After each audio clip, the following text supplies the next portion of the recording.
ಆಡು ಮುಟ್ಟದ ಸೊಪ್ಪಿಲ್ಲ ನಿನ್ನ ಮೆಚ್ಚದವರ್ಯಾರಿಲ್ಲ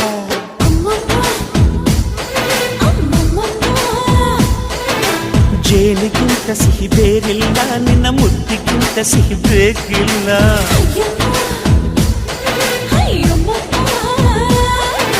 ಕಣ್ಣು ಕುಕ್ಕುವ ಬೆಚ್ಚಿ ಬೀಳುವ ಅಂದವಾದ ಹೆಣ್ಣು ರುಚಿ ರುಚಿಯ ಬಾಯಿ ಚಪ್ಪರಿಸ ಸಿಹಿಯಾದ ಹೆಣ್ಣು ಅಯ್ಯ ತಿಂದು ಬೇಗಿದರು ಆಸೆ ತೀರದ ಪಂಚಾಮೃತ ಇವಳು ಅಮ್ಮಮ್ಮಮ್ಮ